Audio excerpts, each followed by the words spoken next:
सांझ का समय था। महात्मा बुद्ध एक शिला पर ध्यान की मुद्रा में बैठे हुए थे। वह डूबते सूर्य को एकटक निहार रहे थे।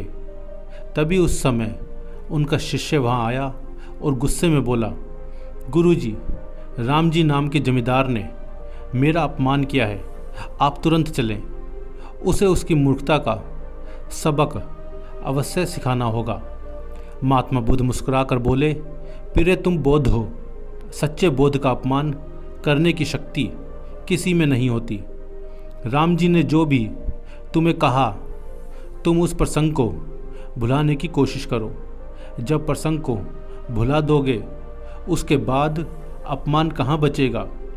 बौद्ध बोला, गुरुजी, लेकिन तथागत उस धूर्त ने आपके प्रति भी अपशब्दों का प्रयोग किया है। आपको शीघ्र चलना होगा। आपको देखते ही वह अवश्य शर्मिंदा हो जाएगा और अपने किए की क्षमा मांगेगा। बस इतने में मैं संतुष्ट हो जाऊंगा।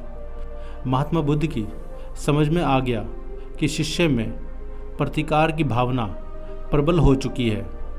इस पर किसी सदुपदेश का प्रभाव नहीं पड़ेगा।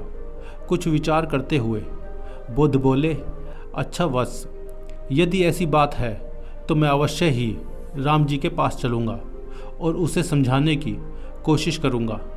बुद्ध ने कहा, इस प्रसंग की चर्चा हम सुबह चलकर करेंगे। प्रातःकाल बात आई गई हो गई।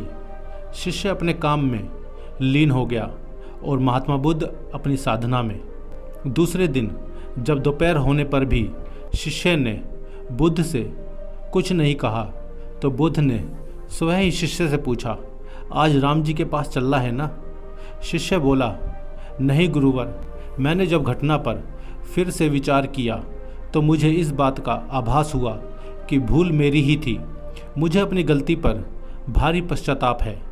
अब राम जी के पास चलने की कोई आवश्यकता नहीं।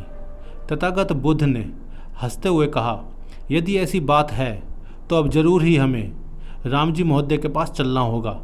शिष्य ने पूछा, क्यों गुरुवर? बुद्ध ने मुस्कुराते हुए कहा, अपनी भूल की क्षमा याचना नहीं करोगे बस।